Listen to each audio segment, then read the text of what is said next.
With that iconic comedy clip from the Carol Burnett Show, we are reminded of a talent who brought laughter to millions for 11 straight years. Carol Burnett was more than just a comedian. She was a phenomenon, a symbol of joy and optimism. Yet, in 1977, a special episode brought the entire production team to tears and broke the hearts of audiences. This episode aired only once, receiving countless accolades and awards, yet Carol Burnett never watched it again for 47 years. Why would America's funniest woman refuse to confront her own performance? What shaped who she was? A challenging childhood. Carol Burnett was born on April 26, 1933, in San Antonio, Texas. Her childhood was a long, arduous period of suffering and deprivation.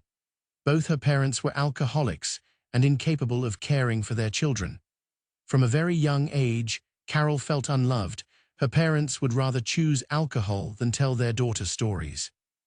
To protect herself from hurt, Carol learned to use laughter as a shield. When her parents completely gave up on raising her, Carol was taken in by her grandmother, Mabel White. In 1940, both left Texas for Hollywood, living in a cramped room in a shabby boarding house, surrounded by drug addicts and the sick. Despite their poverty, Grandma Mabel gave Carol something she had never had: unconditional love. Amidst that chaos, Carol created her own escape, an imaginary twin sister named Karen, who was confident and beautiful, everything Carol wasn't. She made Karen so vivid that even the neighbors believed she existed, showcasing Carol's innate acting skills. Every Saturday, Carol and her grandmother would go to the movies. For those few hours, Carol left behind her pain and fear.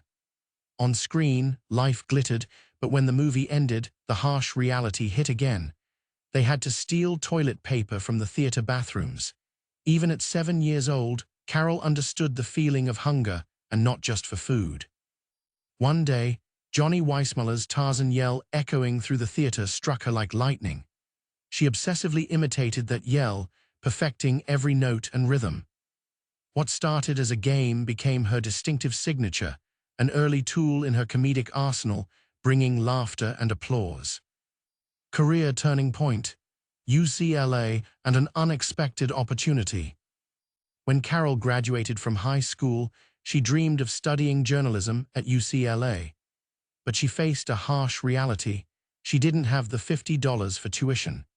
Just when it seemed like everything was over, something strange happened. An anonymous stranger stepped forward and paid the amount.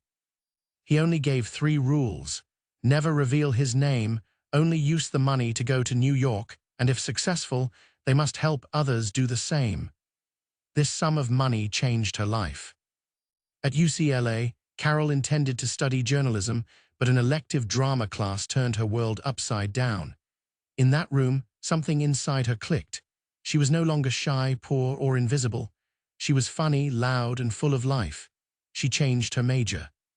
By the end of her freshman year, she was honored as the most promising newcomer in UCLA's drama program. It wasn't just a title, it was a prophecy, giving her the courage to pursue her dreams. The award opened doors, leading to better roles and support from teachers who saw an unmistakable spark in her. In 1954, as a sophomore, Carol Burnett had a peculiar turning point at a party in San Diego. She was stuffing rolls into her purse to take home to her grandmother when a millionaire shipbuilder approached her. Hearing her dream of going to New York to succeed on Broadway, he offered $1,000 to her and her boyfriend, Don Soroyan. With $2,000 in hand, Carol and Don left UCLA, heading east in 1954, even though Carol had never been further than Texas. They arrived in New York and rented a room at the Algonquin Hotel, but money quickly ran out. Just as Carol was about to give up, she heard news of a hurricane named Carol approaching the coast. She took it as a sign, giving her the strength to stay. She soon found herself at the Rehearsal Club, an old boarding house for young women trying to break into the arts. For $18 a week, she had a bed in a shared room with 4 other aspiring actresses. To make ends meet, Carol worked as a hat check girl at night and went to auditions during the day. In March 1955, she and the other girls put on the Rehearsal Club Review and sent invitations to agents and producers. That night, doors began to open.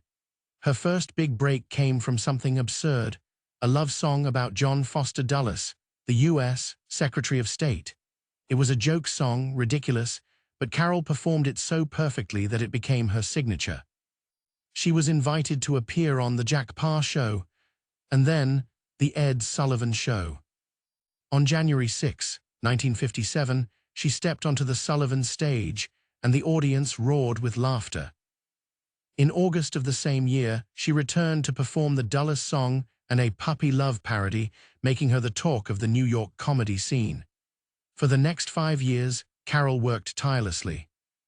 In 1959, everything changed when she landed the lead role in Once Upon a Mattress, an off-Broadway musical that transferred to Broadway. She played Princess Winifred, a loud, clumsy girl, completely unlike any fairy tale princess. The show was a hit, earning her her first Tony nomination. On June 22, 1959, exactly 5 years after the mysterious loan, Carol and Don repaid the full $2,000. The millionaire never responded, keeping his identity secret to the very end. At that time, Carol was earning $500 a week, which felt like hitting the jackpot. Once Upon a Mattress ran for 470 performances. When she left the cast in June 1960, the show collapsed within a week. Carol had become irreplaceable. Then came The Gary Moore Show. From 1959 to 1962, Carol went from a rising star to an official television powerhouse, winning her first Emmy Award in 1962. Her cleaning lady character became iconic. The show also inspired her direct interaction with the audience, which later defined The Carol Burnett Show. In 1962, a miracle happened again at Carnegie Hall. CBS was hesitant to allow her to do a special with Julie Andrews. But one night after a promotional event, 2 executives saw Carol struggling to hail a taxi. She joked that a truck driver would probably give her a ride. A few minutes later, a truck actually stopped and offered her a lift. The executives saw it as fate. The special Julie and Carol at Carnegie Hall was approved, winning 3 major awards, including an Emmy.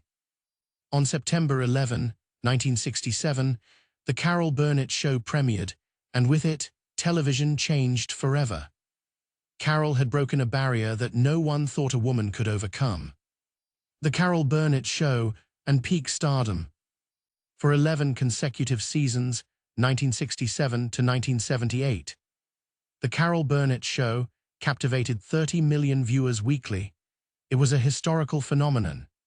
The show itself transformed television, being one of the first variety shows with live comedy sketches performed in front of a studio audience, inspiring Saturday Night Live. Carol Burnett was also one of the first women to lead her own variety show, breaking gender barriers in comedy. Regardless of its broadcast day or time slot, the show consistently maintained its massive audience. Throughout its 11 years, The Carol Burnett Show won an astounding 25 Primetime Emmy Awards, including those for writing, musical material, choreography, and outstanding variety series. Harvey Korman and Tim Conway each won 4 Emmys. Carol Burnett herself won 2 Golden Globe Awards for Best Actress. The show also won the People's Choice Award 3 years in a row. This kind of multi-award triumph cemented the show's royal status in television. Behind the scenes, it wasn't all laughs. In the 7th season, Harvey Korman almost left because he was unhappy.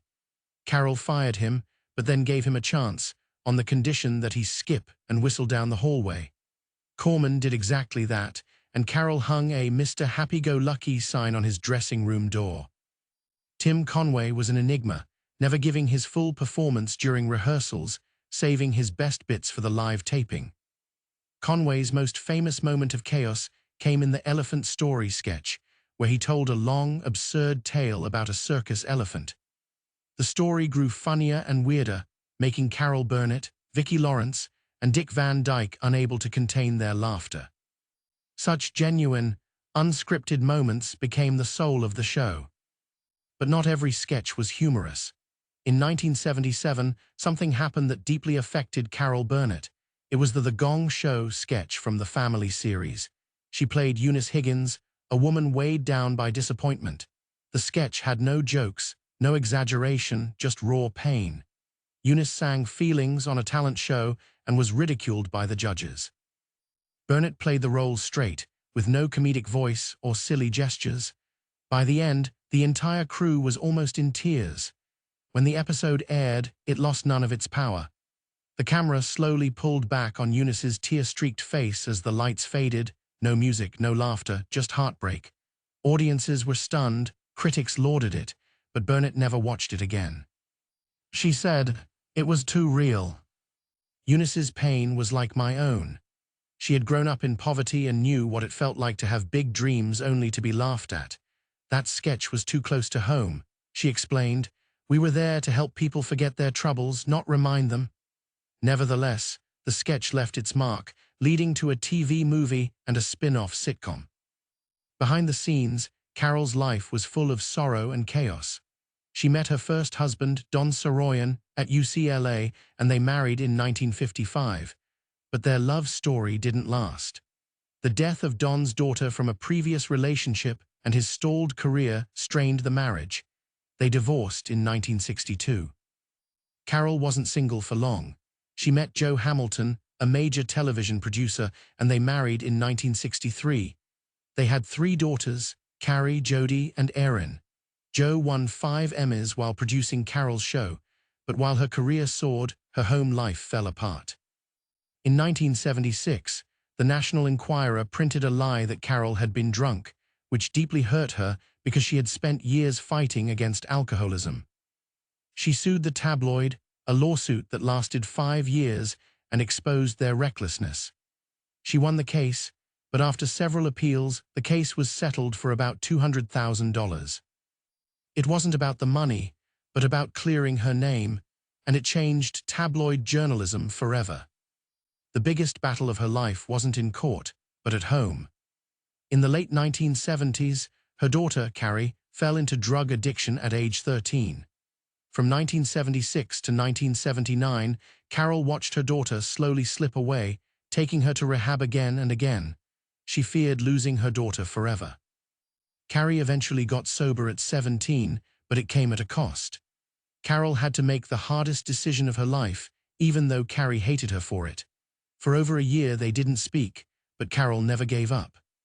When Carrie returned, they became closer than ever, acting together and co-writing a play called Hollywood Arms based on Carol's life. Tragedy struck again. In 2002, Carrie passed away from pneumonia due to lung cancer that metastasized to her brain at age 38. Carol was devastated, but she kept going, saying, "I owe it to Carrie." Carol's second marriage ended in 1984. After 2 marriages and 2 great sorrows, Carol still found love again.